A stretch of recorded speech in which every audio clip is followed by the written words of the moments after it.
We're going to be talking about real estate syndication, what that concept is. We're going to be talking a little bit about 1031 tax deferred exchanges. So let's talk about real estate syndication. I just want to tell you, this has nothing to do with the mafia. So let's get that straight to begin with. This is about real estate stuff. But there are some regulations that are involved. If you're doing real estate syndication, you're going to be involved with the SEC to some extent because they regulate all syndications, public and private. So the SEC regulates all securities laws, and you have to ask yourself the question, why in the world is a real estate deal a security? And real estate transactions by themselves are not securities. But most often when you're doing a bigger real estate deal, you're involved with some form of ownership, like a partnership or an LLC or a sub-S corporation. Those are all regulated by the SEC, so that's how they get you. Is if you put a real estate transaction in an LLC, now you fall under the guise of the SEC. So, and most of these syndications that we do in real estate, they can be public, they can be private. They either have to be registered or unregistered, or not unregistered, but exempt from registration. So if you're doing a real estate investment trust, that's a registered public offering, and that all relates to the public side of the business. What we try to do is do exempt registrations. We try to have exempt registration, deals that are exempt from registration with the SEC. So to do that, 99% of the projects that want to be exempt from registration fall under the guidelines of what's called Rule 506 of Regulation D of the Securities Act of 1933. So we're really big on trying to be in compliance with Rule 506 of Regulation D. That's what it's all about. If you want to put together your own real estate deal and form an LLC, and it's not hard to do that, to be honest with you. You can get online, you can form a LLC, it costs you $70 to do that with the state. And get articles of organization is what they're called, and then you usually have to work with an attorney to get an operating agreement for that. But once you do that, you're in business. You can go out and buy or put under contract a piece of real estate, and then if you want to get a bunch of investors together, you can do that. But you want to make sure you try and stay in compliance with Rule 506. So here's the basic requirements. You can't do what's called general solicitation unless you work solely with accredited investors. Okay, we'll define that term in just a minute. So if you're working solely with accredited investors, you can go advertise, publish it everywhere, let people know what you're doing, and you're good to go. But as soon as you get somebody in there that is not accredited, then that's when the compliance issues can cause some problems for you. So a company may sell to an unlimited number of accredited investors or up to 35 non-accredited, sophisticated investors. And so on any one transaction, if you wanted to put together a real estate syndication, form your LLC, put your real estate deal inside that, go raise equity capital, as long as you meet the accredited requirements, you can advertise anywhere. But if you don't, then you have to advertise only to those people that you have a pre-existing business relationship with. And so I went to I went to the state securities division and said, okay, what's a pre-existing business relationship? And they said, well, friends and family count. I said, okay, how about the people that I've got on LinkedIn? And they said, well, we're not sure. Tell us about that. So I told them a little bit.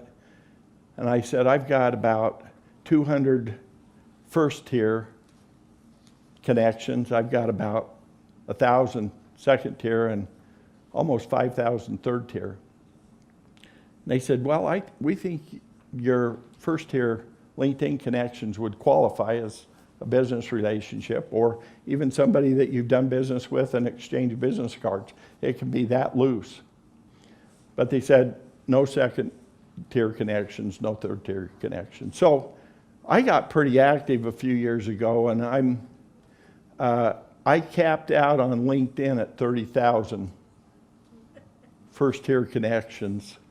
And so I have a pretty good network of people that I work with and do these deals with. So the next thing is, whatever you're doing, this is just good business policy. Always provide full disclosure. And so we work with a securities attorney, which I'd advise you to do, and prepare a private placement memorandum or private offering memorandum. They're the same document. But that'll get you going.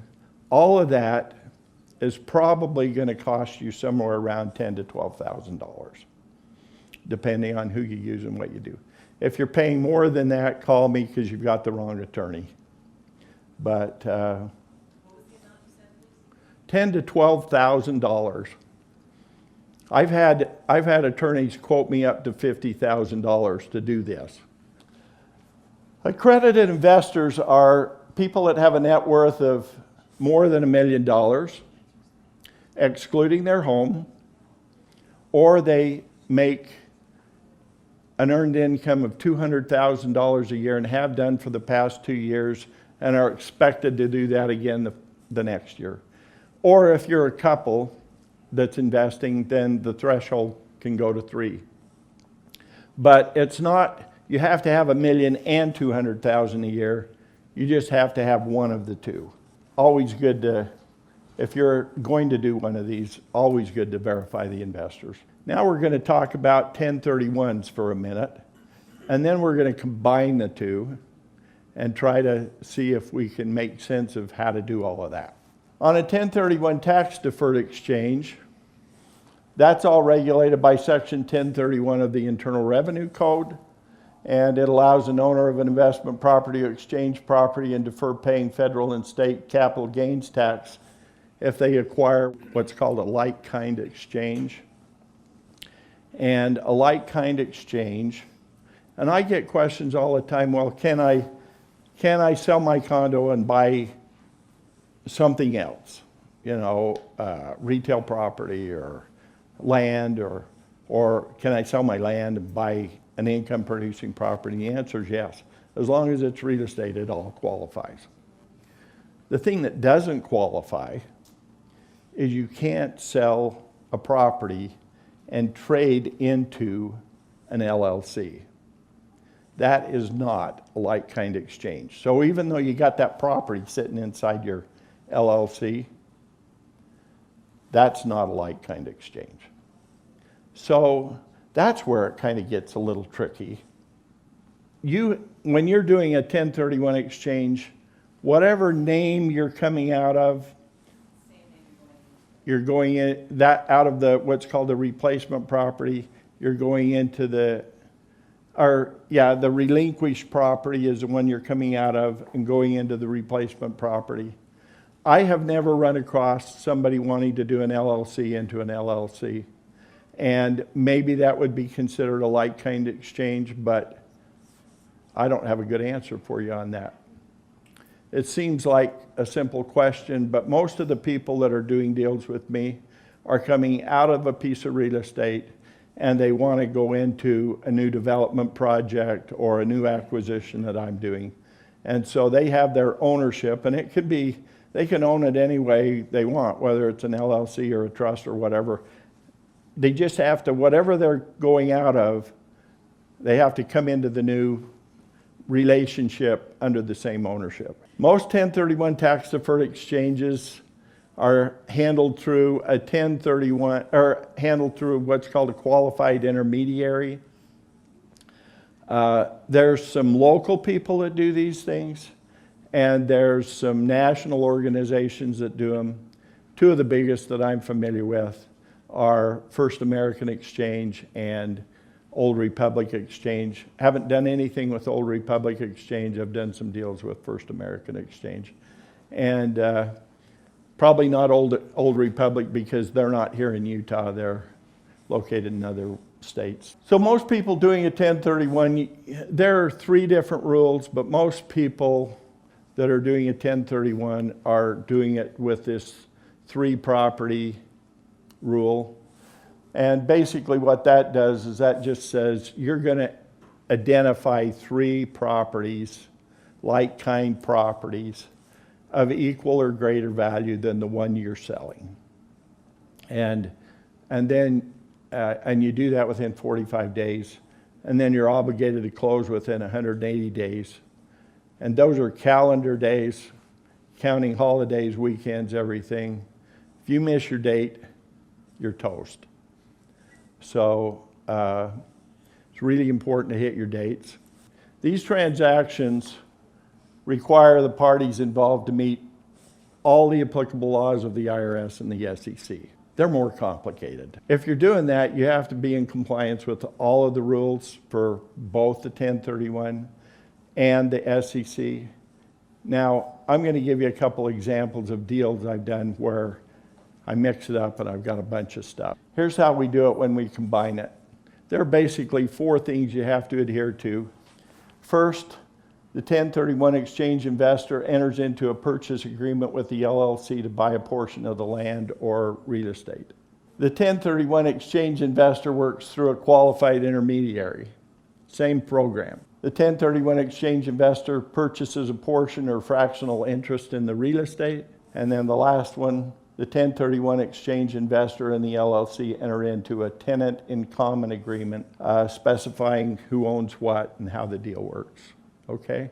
So let me give you a couple examples of that. I'm just going to throw in this one little tip before we do that. If you're a syndicator, the sponsor of one of these investments, and you want to do these and you're working with a 1031 investor that wants to put their money in your deal, it's always good if you get what's called a limited power of attorney, because they're going to be on deed on the property that you own, and you have to go back to them every time you want to do something and get a signature from them, whether you're borrowing money to do the loan, paying anything off, transferring the land into a deal, putting a first mortgage on the property.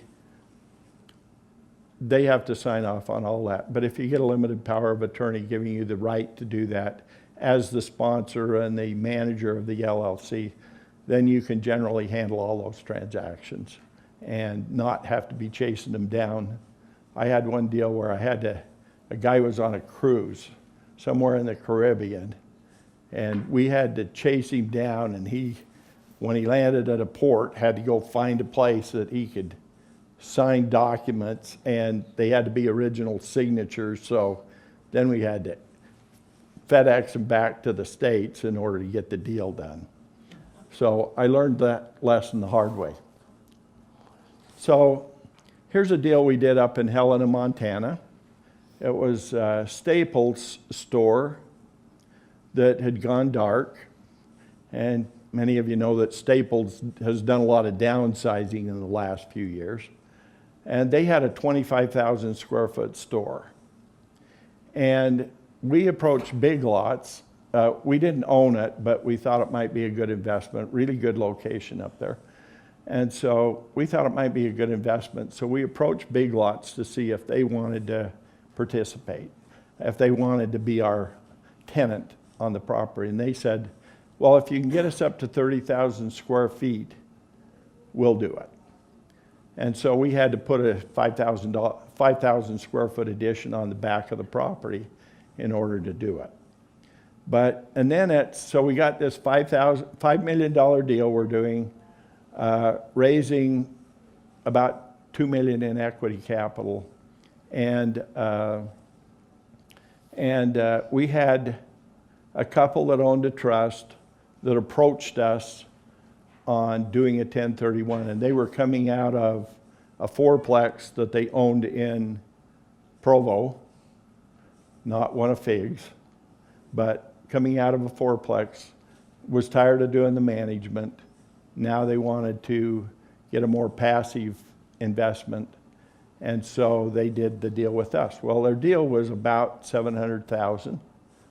They came in with $350 in cash, and they needed $350 in debt. And so we worked with our bank, which was US Bank, on the deal, and they said, sure, we can let them sign on the debt for $350 so they meet their debt requirement. And some of these are all cash deals. Some of them have debt with them. And if they have debt and you're selling a deal that has debt, the deal that you're going into has to have debt. So they came into the deal with us, but they could not be a part of our LLC. We actually had to sell them an interest in the property itself. And so they owned an interest, and our LLC owned all the rest. And then to blend those two together, we took the two parties and created what's called a tenant in common agreement, spelled out all the terms of what we were doing, and we became joint venture partners in the deal. And they owned a certain percentage ownership in the project, and our LLC owned everything else. That's kind of how they work. The question was, what risk is associated with one of those, and could that put me at additional risk? Because they may be coming out of a mortgage that's $350,000, and now we're going into a mortgage that's $3 million or more, right? And so, fortunately for us, US Bank was willing to basically bifurcate the loan and say, okay, your portion is $350 and you're not responsible for anything above that, and the LLC is responsible for all the rest of the debt. If you sign a power of attorney and then I screw up your deal, you're toast. You know, if I do something that messes up your deal. If you don't sign a power of attorney, then I just go back to you every time we want to do something and ask for, you know, your signature on doing that. So you can retain that if you're a 1031 investor. Usually most people are not going into that deal unless they feel comfortable enough with the sponsor that they know that the sponsor's not going to take advantage of them or do something to jeopardize their money. Yeah. The second example, this was a self-storage project that we're doing in Woods Cross, Utah, 536 units. But you can get on our website and download the entire offering memorandum and everything. We have it on our Overland website, overlandcorp.com. If you go there, you can download that. So this transaction was a ton more complicated than the previous one. That one we had one 1031 investor in. This one we had three. And among the three investors, we had a total of just over $1 million of the equity capital we raised on this. So not quite half, but a lot of the equity capital raised on this deal was from 1031 investors. And so each of those investors owned a percentage ownership of the land that we were purchasing. Our land deal was $1.5 million, and we had us as an LLC and three other 1031s in there doing this deal. But if you're raising equity capital and you have a chance to work with a 1031, it's a little bit more complicated, but it's a pretty slick way to raise a lot of equity capital in a short period of time. The 1031 investor is motivated to get into something good and a property that's probably better than the one that they're getting out of. So these are good deals. And on this deal, say somebody came in for half of the ownership of the land, but it only represented 25% of all the capital that you were raising. Are they now a 50% owner in your deal or a 25% owner in your deal? That's kind of a complicated question, but the reality is, even though they own 50% of the land, they only own 25% ownership of your entire deal, because now you're building a new project on there. And so they don't get a 50% ownership in your whole deal. And all of that is spelled out in the tenant in common agreement. That's where everybody knows what ownership interests they have, how the whole deal works.